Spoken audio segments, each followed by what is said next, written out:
ಇವ್ರ college fest ಬಂದಿದ್ದೀನಿ ನಾನು. ಒಂದು ಎರಡನೇದು ನೀವೇನ್ ಕೇಳಕ್ ಬಂದಿದ್ದೀರಾ ಗೊತ್ತು. ಒಂದು ಮಾತು ನಮ್ಮೆಲ್ಲರನ್ನು ಮನವಿ ಮಾಡ್ಕೊಳ್ಳೋದು, ಕೇಳಬೇಕಾದ್ದು ಚಂದನ್ನ. ನೀವು ಅವ್ರು ಬಿಟ್ಟು ಪ್ರಥಮ್ ಚಿಕ್ಕ ಹುಡುಗ ಪುಟ್ಟ ಹುಡುಗ ನಂಗೆ ಏನ್ ಗೊತ್ತಾಯ್ತಪ್ಪ, ನನ್ನ ಕೇಳ್ತಾ ಇದ್ದೀರಾ. ಆದ್ರೆ ನಾನು ಶಕ್ತಿ ಮೀರಿ ಪ್ರಯತ್ನ ಮಾಡ್ತೀನಿ, ಸಿಕ್ಕಿದ್ರೆ ಕೇಳೋಂತ ಪ್ರಯತ್ನ ಮಾಡ್ತೀನಿ.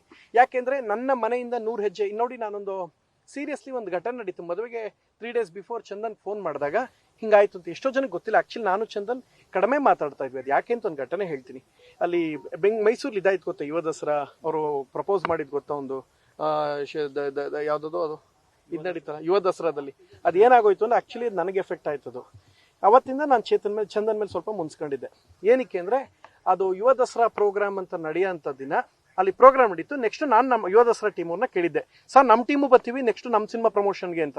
ಓಕೆ ಬ್ರೋ, ಇವತ್ತು ಇದು ನೆಕ್ಸ್ಟ್ ಬಾಲಿವುಡ್ ನೈಟ್ ಐತೆ, ಅದ್ರ ನೆಕ್ಸ್ಟ್ ಡೇ ನಿಮ್ದು ಪ್ರಥಮ್ ಎಲ್ಲ ರೆಡಿ ಇರಿ ಅಂತ ಹೇಳಿದ್ರು. ಈ ವಿಷಯ ಯಾರಿಗೂ ಗೊತ್ತಿಲ್ಲ, ನಿಮ್ದು ಸತ್ಯ ಹೇಳ್ತಾ ಇದ್ದೀನಿ, ಕೇಳಿಸ್ಕೊಳ್ಳಿ. ಸೊ ಅದಾಯ್ತು. ಆ ದಿನ ಯುವ ದಸರಾ ಪ್ರೋಗ್ರಾಮ್ ನಡಿಬೇಕು ಅಂತ ಎಲ್ಲ ರೆಡಿ ಇತ್ತು. ನಾನು ಆ ದಿನ ಶೋಭರಾಜ್ ಸರ್ದು ನೈಟ್ ಶೂಟ್ ಇತ್ತು. ಸಾಯಿ ಕುಮಾರ್ ಸರ್ ಬರ್ತಾರೆ ಅನ್ನೋ ಕಾರಣಕ್ಕೆ ನೈಟ್ ಶೂಟ್ ಮುಗಿಸ್ಕೊತಾ ಇದ್ದೆ. ಪ್ರಥಮ್ ಇವತ್ತಲ್ಲ ನಾಳೆ ನಿಮ್ಮ ಶೂಟ್, ನಾಳೆ ಪ್ರೋಗ್ರಾಮ್ ಬನ್ನಿ ಅಂತ ರೆಡಿ ಇದ್ರು. ಅದೆಲ್ಲ ಆಯ್ತು. ಚಂದನ್ ಪ್ರಪೋಸ್ ಮಾಡಿದ್ರು ಸ್ಟೇಜ್ ಮೇಲೆ. ಆ ಪ್ರಪೋಸ್ ಮಾಡಿದ್ಮೇಲೆ ಏನಾಗೋಯ್ತು ಗೊತ್ತಾ, ಬೆಳಗ್ಗೆ ನಂದು 3:30 ಪ್ಯಾಕಪ್ ಆಯ್ತು. ಶೂಟ್ ಪ್ಯಾಕಪ್ ಆದಾಗ 3:30 ಪ್ಯಾಕಪ್ ಆದ ತಕ್ಷಣ ಮುಖಾಗಿ ಕಾಲ ತೊಳ್ಕೊಂಡು ಒಂದು 6 ಗಂಟೆಗೆ ಇಲ್ಲಿಂದ ಓಡಮ್ ತಳಪ ಮೈಸೂರಿಗೆ ಅಂತ ರೆಡಿಯಾಗಿ ನಾನು ಈವೆಂಟ್ ಆರ್ಗನೈಸರ್ ಫೋನ್ ಮಾಡಿದೆ ಯುವ ದಸರಾ ಟೀಮ್ಗೆ. ಎಲ್ಲಿದ್ದೀರಾ, ಎಷ್ಟೊತ್ತಿಗೆ ಸರ್ ಬರೋದು ಅಂತ. ಪ್ರಥಮ್ ಸಾರಿ ನೀವು ಟಿವಿ ನೋಡಿಲ್ವಾ ಅಂದ್ರು. ಏನಾಯ್ತು, ಟಿವಿ ನೋಡಿ ಅಣ್ಣ, ಏನ್ ವಿಚಾರ ಏನ್ ಹೇಳಿ, ಏನಾಯ್ತು ಅಂತ ಹೇಳಿದ್ರೆ, ಪ್ರಥಮ್ ಸಾರಿ ಇದು ನೀವು ಬರದೇನ್ ಬೇಕಾಗಿಲ್ಲ ಅಂತ ಹೇಳಿದ್ರು. ಯಾಕೆ ಬೇಕಾಗಿಲ್ಲ ಅಂತ ನಾನು ಫುಲ್ಲು ಥ್ರಿಲ್ಲರ್ ಮಂಜು ತಂಗಿ ಮಗನ್ ತರ ಫುಲ್ ರೌಡಿ ತರ ಶುರು ಮಾಡ್ಕೊಂಬಿಟ್ಟೆ. ಯಾಕೆ ಬೇಡಕ್ಕಪ್ಪ, ನನ್ನಿಂದ ಏನ್ ತಪ್ಪಾಗೈತೆ. ಪ್ರಥಮ್ ಸಾರಿ ನೀವು ಟಿವಿ ನೋಡೋದ ಅಣ್ಣ, ನಾನು ಡಬಲ್ ಕಾಲ್ ಶೀಟ್ ಇತ್ತು, ವಿಷಯ ಏನ್ ಹೇಳಿ ಅಂತ. ಚಂದನ್ ಅದು ನಿವೇದಿತ ಪ್ರಪೋಸ್ ಮಾಡಲ್ಲ, ಅದರಿಂದ DC ಮತ್ತೆ ಮೈಸೂರಿನ SP ಮತ್ತೆ ಮಿನಿಸ್ಟ್ರು ತುಂಬಾ ಕೋಪ ಮಾಡ್ಕೊಂಡಿದ್ದಾರೆ. ಬಿಗ್ ಬಾಸ್ ಟೀಮ್ನ ಯಾರನ್ನೂ ಕರಿಬೇಡಿ, ಇದೊಂಥರ ಸ್ಟೇಜ್ ಬೇರೆ ತರ ಇಶ್ಯೂ ಆಗುತ್ತೆ, ಸರ್ಕಾರಿ ಕಾರ್ಯಕ್ರಮದಲ್ಲಿ ತರ ಇದಾಗೈತೆ, ಯಾವುದೇ ಕಾರಣಕ್ಕೂ ಬಿಗ್ ಬಾಸ್ ಅವ್ರು ಬೇಡ ಅಂತ ಹೇಳಿದ್ರು. ನನಗೆ ಮೈಯೆಲ್ಲ ಉರಿದೋಯ್ತು. ಸೇಮ್ ಹೆಂಗಾಗೋದೆ ಅಂದ್ರೆ ಫುಲ್ ಕೋಪ ಮಾಡ್ಕೊಂಡು ಈ ಕ್ಲೈಮ್ಯಾಕ್ಸ್ ಅಲ್ಲಿ ಕೆರಳಿದ ಸಿಮ್ಮಲ್ ಅಣ್ಣವ್ರು ಆಯ್ತಲ್ಲ, ಆ ರೇಂಜಿಗೆ ಚಂದನ್ ಮೇಲೆ ಅವತ್ತಿಂದ ನಾನು ಕೋಪ ಮಾಡ್ಕೊಂಡಿದ್ದೆ. ನನ್ನ ಪ್ರೋಗ್ರಾಮ್ ಚಂದನ್ ತಡೆದ್ಬಿಟ್ಟ ಅನ್ನೋದು ನಂಗೆ ಚಂದನ್ ಮೇಲೆ ಕೋಪ ಇತ್ತು. ಇದಾದ್ಮೇಲೆ ನಾನು ಚಂದನ್ ಅಸಲ್ ಕೂತ್ಕೊಂಡು ಮಾತಾಡ, ವಾಟ್ ಇಸ್ ದಿಸ್ ಚಂದನ್, ಏನಕ್ಕೆ ಹಂಗಾಯ್ತಪ್ಪ ಅಂತ. ಫ್ರಮ್ ದಟ್ ಡೇ ಆತ ಬಿಡ್ಸ್ ಹೇಳಿದಾಗ ಏನೇನಾಯ್ತು, ಅವತ್ತಿಂದ ನಾವಿಬ್ರು ಫ್ರೆಂಡ್ಸ್ ಆದ್ವಿ. ನಾನು ಯಾಕೆ ಈ ಮಾತು ಉದಾಹರಣೆ ಕೊಟ್ಟೆ ಅಂತ ಕರೆಕ್ಟಾಗಿ ಅರ್ಥ ಮಾಡ್ಬೇಕು. ಚಂದನ್ಗೆ ಕೇಳುವ ವಿವೇಚನೆ ಇದೆ, ವ್ಯವಧಾನ ಇದೆ. ಆತ ನನ್ನ ಸ್ನೇಹಿತ ಆದ್ರಿಂದ, ನೋಡಪ್ಪ ಅವತ್ತು ನಾನೇ ಬೇಜಾರು ಮಾಡ್ಕೊಂಡಿದ್ದೆ, ಸಮಾಧಾನ ಆಗಿದ್ದೀವಿ ಅಂದ್ರೆ ಈಗೊಂದು ಸಮಾಧಾನ ಮಾಡಿದ್ರೆ ಮಾಡ್ತೀವಿ, ಇಲ್ಲಾಂದ್ರೆ ಧ್ರುವ ಸರ್ಜನ್ನು ಕೇಳ್ತೀವಿ. ಅಣ್ಣ ನಿನ್ನೆ ಚಿರು ಅವ್ರದ್ದು 4ನೇ ವರ್ಷದ ಪುಣ್ಯ ಸ್ಮರಣೆ ಇತ್ತು, ಮುಗಿಸ್ಕೊಂಡು ಆಗಿರಲ್ಲ, ಇವತ್ತಾದ್ರೂ ಒಂಚೂರು ನೀವು ಧ್ವನಿ ಎತ್ತಿದ್ರೆ ಒಳ್ಳೇದ್ ಮಾಡಕ್ಕಾದ್ರೆ ಯಾರಾದ್ರೇನು ಸರ್, ನನಗೆ ಒಳ್ಳೇದಾಗಬೇಕು ಅಷ್ಟೇ ಇಂಟೆನ್ಷನ್. ಯಾರಾದ್ರೂ ಸರ್ ಚೆನ್ನಾಗಿ ಬದುಕು 100 ಜನ ಖುಷಿ ಪಡ್ತಾರೆ ಸರ್, ಜನ ನೋಡಿ ಮೆಚ್ಚೋಂಗಿರ್ಬೇಕು. 4 ಜನ ಏನಾಗಿದೆ ಸೋಷಿಯಲ್ ಮೀಡಿಯಲ್ಲಿ ಕೆಟ್ಟ ಕಾಮೆಂಟ್ ಹಾಕಿ ಹಾಳಾಗ್ಲಿ ಬಿಡು ಅಂತ ಹೇಳೋರು ಜಾಸ್ತಿ. ಅವ್ರ ಮುಂದೆ ಚೆನ್ನಾಗಿ ಬದುಕ್ರಿ ಚಂದನ್, ನನಗೆ ಅದೇ ಆಸೆ ಸರ್. ನಾನು ಇದು ನನಗೆ ಏನಿದೆಯೋ ಗೊತ್ತಿಲ್ಲ, ಇಂಟೆನ್ಷನ್ ಒಳ್ಳೇದಿದೆ. ಇವತ್ತು ನೋಡಿ ಕಾಲೇಜ್ ಫಸ್ಟ್ ಇವರೆಲ್ಲದು ಕಾಲೇಜ್ ಇವ್ರು ಬರ್ತೀನಿ ಮಾತು ಕೊಟ್ಟೆ, ನೀವು ಇಲ್ಲೂ ಬಂದಿದ್ದೀರಾ, ನಾನು ಇವ್ರ ಟೈಮ್ ಕೊಟ್ಟಿರೋದು. ನಿಮ್ಮಲ್ಲಿ ಒಂದು ಮನವಿ ಮಾಡ್ಕೊತೀನಿ, ದಯವಿಟ್ಟು ಸರ್ ನನ್ನ ಮನಸ್ಸು ಕ್ಲಿಯರ್ ಆಗಿದೆ ಸರ್, ನಾನು ಕ್ಲೀನ್ ಆಗಿದೆ ಸರ್. ನನ್ನ ಮದುವೆಗೆ ಚಂದನ್ ಬಂದ ದಿನ ಪ್ರಿನ್ಸಿಪಲ್ ಹೊಡಿತಾರೆ, ಕೈ ಎತ್ಕೊಂಡು ಕೈ ಎತ್ತುತ್ತವ್ರು ಅವ್ರು, ಗೊತ್ತಾಯ್ತು ಬರ್ತೀನಿ ಸರ್, ಆಯ್ತು ಒಂದು ನಿಮಿಷ. ಏನ್ ಸರ್ ನಿಮ್ಮ ಸ್ಟೂಡೆಂಟ ನಾನು ದೌರ್ಜನ್ಯ ಮಾಡ್ತಾರಲ್ಲ, ಹೊಡೆದಿ ಬನ್ನಿ ಹೊಡೆದಿ ಆಯ್ತು, ದೌರ್ಜನ್ಯ ಮಾಡ್ತಾರೆ ನೋಡಿ ಪ್ರಿನ್ಸಿಪಲ್. ಈ ಸ್ಕೂಲ್ದು ಕಾಲೇಜ್ದು ಝೂಮ್ ಮಾಡಾಕಿ ಪ್ರಥಮ ಮೇಲೆ ದೌರ್ಜನ್ಯ ಮಾಡಿದ್ರು ಅಂತ ಹಂಗೆಲ್ಲ ಮಾಡಿ ಆಯ್ತು. ಇನ್ನೊಂದು ವಿಚಾರ ಹೇಳ್ತೀನಿ ಕೇಳಿಸ್ಕೊಳ್ಳಿ. ಅವತ್ತಾದ್ಮೇಲೆ ಚಂದನ್ ನನ್ನ ಮದುವೆಗೆ ಬರ್ಬೇಕಾದ್ರೆ 3 days ಬಿಫೋರ್ ಒಂದು ಫೋನ್ ಮಾಡಿದ್ರು. ಸೊ ದಟ್ ಡೇ ಮಂಡ್ಯದ ಹುಡುಗಿನೇ ಇಲ್ಲಿ ನನಗೆ ಹೆಂಗೆ ಅಂದರೆ ಏನು ಕೊಡದೆ ಫ್ರೀಯಾಗಿ ಮದುವೆ ಮಾಡ್ಕೊಬಿಟ್ಟರು, 1 ರೂಪಾಯಿನ ಡೌರಿ ತಗೊಂಡಿಲ್ಲ. ಆ ಮದುವೆ ಸಮಯದಲ್ಲಿ ಚಂದನ್ ಕೇಳಿದೆ, ಬ್ರೋ ನೀವು ಮತ್ತೆ ಅವರು ಭಾನು ಇಬ್ಬರು ಬರಬೇಕು, ಅವಾಗ ಮಾತ್ರ ನಾನು ಮದುವೆಗೆ ಬರ್ತೀನಿ ಇದ್ರು. ಆಫೀಸಿಗೆ ಕರ್ಸ್ಕೊಂಡ್ರು, ಸುಮಾರು ಒಂದು ಅರ್ಧ ಗಂಟೆ ನಂಗೆ ಬೇರೆ ಆಗೋಗ್ಬಿಟ್ಟು ಇಲ್ಲ, ಕುಡಿಯೋದು ತಿನ್ನೋದು ಅವೆಲ್ಲ ಮಾಡ್ತಾರಲ್ಲ ಅವೆಲ್ಲ ಏನಿಲ್ಲ ನನಗೆ. ನಂಗೋಸ್ಕರ ಡ್ರೈ ಫ್ರೂಟ್ಸ್ ತಂದಿದ್ದ ಚಂದನ್ನು. ಇಬ್ರು ಕೂತ್ಕೊಂಡು ತಿಂತ ಒಂದು ಬಾಕ್ಸ್ ಖಾಲಿ ಮಾಡ್ತಾ ಮಾತಾಡ್ತಾ ಕೂತಿದ್ವಿ. ಆಗ ಚಂದನ್ ಒಂದು ಮಾತು ಹೇಳಿದ್ರು, ಹೆಂಗೆ ಬ್ರೋ ಅರೇಂಜ್ ಮ್ಯಾರೇಜು ಅಂದ. ಕಣ ಲವ್ ಮ್ಯಾರೇಜ್ ಆದ್ರೆ ಇದೇ ಇತ್ತೆ, ಅರೇಂಜ್ ಮ್ಯಾರೇಜ್ ಆದ್ರೆ ಇದಾಯ್ತೆ ಅಂತ ಹೇಳಿದೆ. ಏನು ಅಂದ್ರು. ಆಗ ನಾನು ಬಿಡಿಸಿ ಹೇಳಿದೆ ಚಂದಿಗೆ, ನೋಡಪ್ಪ ಅರೇಂಜ್ ಮ್ಯಾರೇಜ್ ಅಂದ್ರೆ ಭಾಳಷ್ಟು ಸೌಕರ್ಯಗಳಿರ್ತವೆ, ಲವ್ ಮ್ಯಾರೇಜ್ ಅಂದ್ರೆ ಸುಮ್ಮನೆ ತಲೆ ಕೆಡ್ಸ್ಕೊಂಬಿಟ್ಟು ಯಾವ್ದಾದ್ರು ಹುಡುಗರು ಹೊಂಟೋಯ್ತವೆ, ಅದು ಗೊತ್ತಾಗಕ್ಕಿಲ್ಲ. ಮನೆಯವ್ರು ಹುಡುಕಿ ಪಡ್ಕಿ ಒಳ್ಳೇದಾಗ್ಲಿ ಅನ್ನೋ ಕಾರಣಕ್ಕೆ ಮಾಡ್ತಾರೆ. ಆಮೇಲೆ ನಮಗೆ ಇದಿರ್ತದೆ, ಕಂಟ್ರೋಲ್ ಇರ್ತದೆ ಅರೇಂಜ್ ಮ್ಯಾರೇಜ್ ಆದ್ರೆ ಅಂತ ನಾನು ಹೇಳ್ಕೊಟ್ಟೆ. ಆಯ್ತು ಅಂತ. ಲವ್ ಮ್ಯಾರೇಜ್ ಆದ್ರೆ ಫುಲ್ಲು ನಾವು ಜುಟ್ಟು ಕೊಟ್ಬಿಟ್ಟಿರ್ತೀವಿ, ತಗಪ್ಪ ನೀ ಜುಟ್ಟು ಹಿಡ್ಕೊಂತ ಕೊಟ್ಬಿಟ್ಟಿರ್ತೀವಿ. ಹೆಣ್ಮಕ್ಳ ಕೈಗೆ ಕೊಡಬಾರ್ದು ಅಣ್ಣ. ಏನಂತ ಅಣ್ಣ, ಏನು ಕಾನೂನ್ಗಿಂತ ಇದು ನಮ್ಮ ಇಚ್ಛಾಶಕ್ತಿ ದೊಡ್ಡದ ಕಾನೂನು ದೊಡ್ಡದ.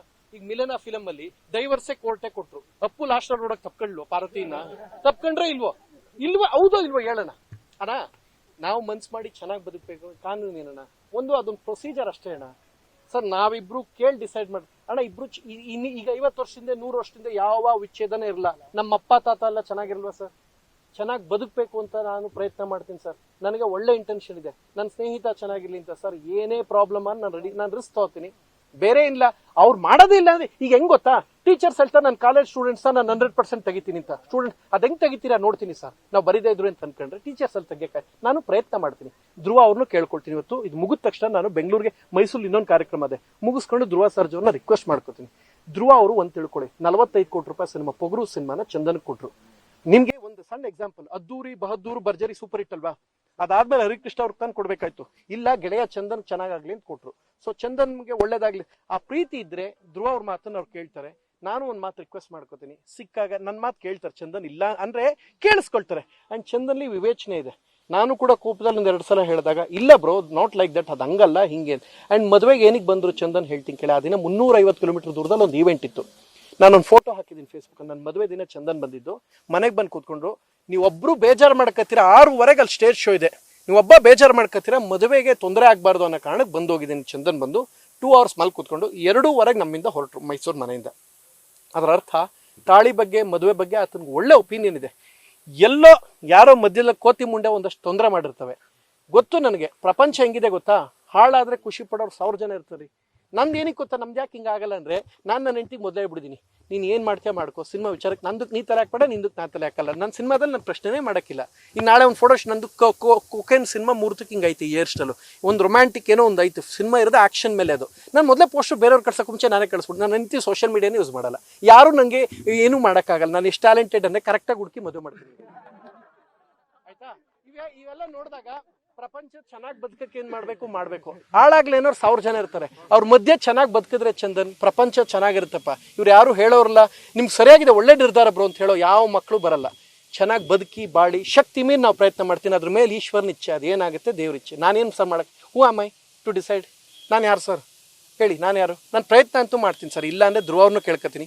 ಈಗಲೇ ಫೋನ್ ಕಟ್ಟಾದಕ್ಕೆ ಪ್ರೋಗ್ರಾಮ್ ಮುಗ್ದಕ್ಕೆ ಮಿಲನ ಫಿಲಮ್ ಕ್ಲೈಮ್ಯಾಕ್ಸ್ನ ಕಟ್ ಮಾಡಿ ಯೂಟ್ಯೂಬಲ್ಲಿ ಇರೋದನ್ನ ಕಟ್ ಮಾಡ್ಕೊಂಡು ಚಂದನಕ್ಕೆ ಕಳಿಸ್ತೀನಿ ಕ್ಲೈಮ್ಯಾಕ್ಸ್. ಇದು ನೋಡ್ಬಿಟ್ಟಾರೋ ಅಟ್ಲೀಸ್ಟ್ ಅವ್ನಿಗೆ ಹಳೇದೆಲ್ಲ ನೆನಪು ಬಂದು, ಹಳೆ ರೀಲ್ಸು ತಪ್ಕೊಂಡ್ರದೆಲ್ಲ ನೆನಪು ಬಂದೆ, ಮತ್ತೆ ವಾಪಸ್ ಹೊರಗೆ ತಪ್ಕೊಂಡ್ರು ಸಂಸಾರ ಚೆನ್ನಾಗಿ ಮಾಡಲಿ ಅಂತ. ಆಯ್ತು, ಬಂದೆ ಸರ್. ಕರಿಯರ್ ದೃಷ್ಟಿಯಿಂದ ನಿರ್ಧಾರ ಮಾಡಿದ್ದಾರೆ ಅಂತನಾ ಸರ್? ಕರಿಯರ್ ದೃಷ್ಟಿಯಿಂದ ಆಯ್ತು ಇರಪ್ಪ, ಗೊತ್ತು ಕಡೆ ಇವೆಲ್ಲ ನಿಮ್ಮ ಮಾಸ್ಟರ್ ಇದ್ದ. 1 ನಿಮಿಷ ಇರಪ್ಪ ಆಯ್ತು. ನಾನು ಮಾಸ್ಟರ್ ಪಾಠ ಮಾಡ್ಬೇಕಾದ್ರೆ ಹಿಂಗೆ ಮಾಡ್ತಿದ್ದೆ. ಕರಿಯರ್ ದೃಷ್ಟಿಯಿಂದ ಯಾರೋ ಒಂದು ಚೆನ್ನಾಗಿ ಪುಂಕ್ತಾ ಇದ್ದಾಗ ಆಯ್ತು ಸುಮ್ನಿರಪ್ಪಲೋ ಅಂತ ಹೇಳೋದೆಲ್ಲ ಮಾಡ್ತಿದ್ದೆ. ಕೂತ್ಕೊ, ಆಯ್ತು ನಾನು ಮಾಡ್ತೀನಿ ಇರೋ 1 ನಿಮಿಷ ಹುಡುಗ ಅವನೆಲ್ಲ ಇರಪ್ಪ. ಕರಿಯರ್ ದೃಷ್ಟಿಯಿಂದ ಒಂದು ಮಾತು ಹೇಳ್ತೀನಿ, ಯಾರು ಅಂದ್ರೆ ಅವ್ರಿಗೆ ಗೊತ್ತಿಲ್ಲದೆ ಮದುವೆ ಆದ್ರ ಸರ್, ಗೊತ್ತಿಲ್ಲದೆ ಮದುವೆ ಆದ್ರ. ಮದುವೆ ಆದ್ಮೇಲೆ ಇದಾಯ್ತೆ ಅಂದ್ರೆ ಕರಿಯರ್ ಯೋಚನೆ ಮಾಡಿರ್ತಾರೆ. ಬಟ್ ಬೇರ್ಪಟ್ಟು ಮಾತ್ರಕ್ಕೆ ಇಬ್ರು ಪೀಕ್ ಕೊಟ್ಟಾಯ್ತಾರೆ. ಈಗ ಸರ್, ಈಗ ಒಂದು ಎಕ್ಸಾಂಪಲ್, ಬೇರ್ಪಟ್ಟಿಟ್ಕೆ ಇವ್ನು ಋತಿಕ್ ರೋಷನ್ ಅವರು ದೀಪಿಕಾ ಪಡ್ಕೊಂಡು ಆಗಕ್ಕಾಯ್ತಾ? ಇಲ್ಲ. ಬದುಕು ಸುಂದರವಾದ್ದು, ಚೆನ್ನಾಗಿ ಬದುಕಿ ಅಣ್ಣ. ಒಂದು ಶೋ ಮುಖ್ಯನ ಕರಿಯರ್ ಮುಖ್ಯನ ಅಣ್ಣ? ಒಂದು ಶೋ ಮುಖ್ಯನ ಕರಿಯರ್ ಮುಖ್ಯನ? ಅದು ಸಾರಿ, ಒಂದು ಶೋ ಮುಖ್ಯನ ಜೀವನ ಮುಖ್ಯನ? ಜೀವನನೇ ಮುಖ್ಯ ಅಂದ್ರೆ ಚೆನ್ನಾಗಿ ಬಾಳ್ತಾರೆ. ಕರಿಯರ್ ಮುಖ್ಯ, ನಂಗೆ ಶೋ ಮುಖ್ಯ ಅಂದ್ರೆ ಕಷ್ಟ. ಅದು ನಾನು ಹೆಂಗ್ ಬಡ್ಕ, ಈಗ ನಾನು ಅದೇ ಹೇಳೋದು, ಶೋ ಮುಖ್ಯನ ಜೀವನ ಮುಖ್ಯನ? ಜೀವನನೇ ಮುಖ್ಯ. ಜೀವನದಲ್ಲಿ ಚೆನ್ನಾಗಿ ಬಾಳ್ಬೇಕು. ನಮ್ಮ ಬದುಕು 4 ಜನ ಇವಕ್ಕೆ ನನ್ಗೆ ಇನ್ಬಾಕ್ಸ್ ಹಾಳಾದು ಇನ್ಸ್ಟಾಗ್ರಾಮಲ್ಲಿ ಮಾಡ್ತಲೇವು ಇಬ್ರು ಸೇರಿಸಿ ನನ್ನ ಮಾತು ಕೇಳಿದಾರ. ಎಲ್ಲರಿಗೂ ಒಳ್ಳೇದಾಗ್ಲಿ. ನಾಳೆ ನನ್ನ ಸಿನಿಮಾ ಮುಹೂರ್ತಕ್ಕೆ ದಯವಿಟ್ಟು ಬನ್ನಿ. ನಾನು ತುಂಬಾ ಕಷ್ಟದ ಸಿನಿಮಾ ಮಾಡ್ತಾ ಇರೋದು. ಈ ನೆಪೋಟಿಸಮ್ ಇಂಡಸ್ಟ್ರಿಯಲ್ಲಿ ನಾನು ಭಾಳ ಕಷ್ಟಪಟ್ಟು ಒಳ್ಳೊಳ್ಳೆ ಸಿನಿಮಾಗಳು ಮಾಡ್ತಾ ಇದ್ದೀನಿ. ನಂತರ ಟ್ಯಾಲೆಂಟೆಡ್ ಸಿಗಲ್ಲ, ತುಂಬಾ ಅಪರೂಪ. ಕರ್ನಾಟಕ ಸಿಕ್ಕಿರೋ ಅಪರೂಪದ ವಜ್ರ ನಾನು. ದಯವಿಟ್ಟು ನಾನು ಚೆನ್ನಾಗಿ ಕಾಪಾಡ್ಕೊಳ್ಳಿ. Thank you. ನ್ಯೂಸ್ ಫಸ್ಟ್, ನಿರ್ಭೀತಿಯಿಂದ ನಿಮ್ಮ ಪರವಾಗಿ.